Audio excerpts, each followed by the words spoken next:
teaching you guys how to knit a simple and fun little bracelet.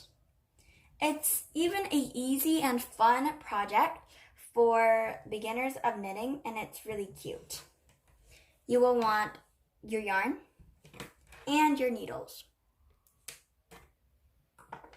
So first we're going to form a slip knot, which is the first step into knitting. You will first want a long enough tail, and you will want to loop your working yarn, around your finger, take it out, and get your tail, get the loop from behind, and when it's behind just like that, you want to pull it out. Ta-da! And then you want to slip it in your left hand needle. You don't want to tighten it too much, or else it will be too stiff when you knit, and that is not going to make it fun or easy to knit. Then you want your right hand needle to go inside the loop that you made in your left hand needle. Then you want to take your working yarn and you want to go behind and front, just like that, so that it will be between the right and left hand needle. Then you want to take your right hand needle and pull that out, just like this, and you want to kind of longen it, and then you want to put this loop inside the left hand needle. This might be challenging if you're trying this for the first time. It was challenging to me, but as you knit, it's going to get easier.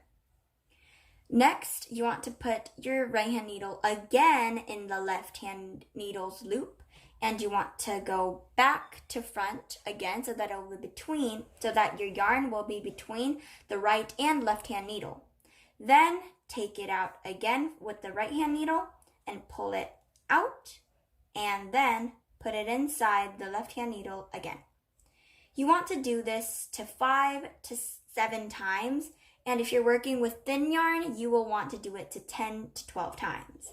So we're going to be doing just this, and this is called casting on.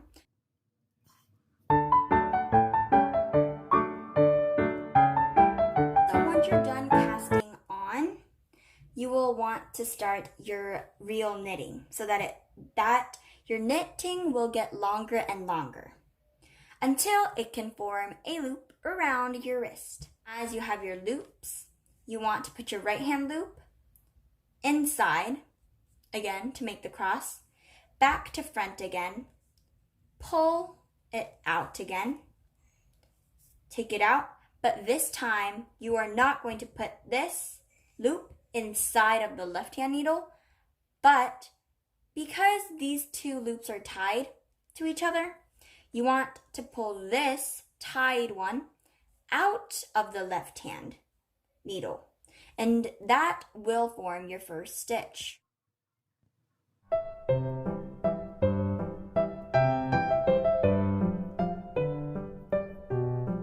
If you're done putting all of the loops on your right hand, you want to switch the needles just like this, and put your right hand needle in your left hand needle and your left hand needle to your right hand needle so that the right hand needle always stays bare.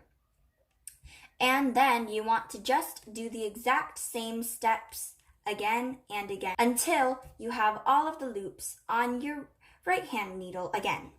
And then after that, you want to switch it again and keep on doing that until it gets longer and longer.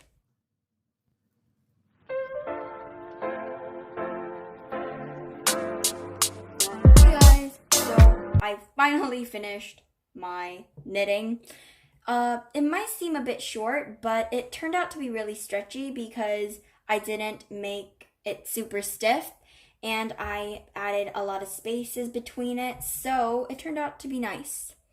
So I'm going to be casting off in my own way. This is not the way most people do it, so it might be a bit complicated, which means that you can find another way to cast off, but this was, I thought, better than sewing it out, so yeah. First, you want to make sure that you want it to be a bit longer because we are going to tie a knot. So you want it about 2 times of your knitting. 1, 2. So about this long. And you want to cut it with a scissor. Like that. And then these little holes that I pulled out my needle of is going to be the road for my tail to go in. So what I'm going to do is make sure that the hole is big enough and get my yarn and pull the yarn inside. You want to just keep on pulling out the holes so that they're big enough for your yarn to enter. You just want to keep on doing this until your yarn reaches the last hole. And I'm at my last hole right there. It's still empty. And I'm going to pull my yarn the same way I did to all of the other holes. Pull it out. There we go. And now I have all of these holes connected. Then now I'm going to grab this tail and tie a knot, a double knot, so that it will be easier and it will not get off. You want to really block that from coming out. And then you want to tie one more so that you're sure that none of the tails are actually going to get out.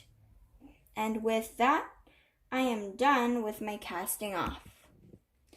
But of course, this is not the end. So you want to make sure your knot's okay, and you want to cut the rest of the tail so that it's a clean cast off. Ta-da! Now you want to make sure it fits your wrist. It does. It can have a small gap, and I will be showing you guys the next instructions. So this stiff kind of yarn is going to be my next material. You want this. It doesn't really matter what color because it's going to be behind your wrist, not waist. And you want a pair of scissors. So what we're going to do is cut a pretty long, not too long, but a pretty long ribbon or string. And then you want to insert it in a hole, just anywhere. And then you want to pull it out. And then you want to get your other part and then put it inside a hole too. The word hole doesn't mean that there is a specific hole I'm talking about, but while you're knitting, there are holes. So I put it in here and here, where I put it where I did my cast off and where I started. And then you want to grab the top and then you want to insert it in your wrist, like that. And then you want to tighten it and tie it into a double knot. Warning, this requires using math or your parents. And you also want a double knot here so that it will not get out. And ta-da, you are done. Okay, I'm going to cut some of this. And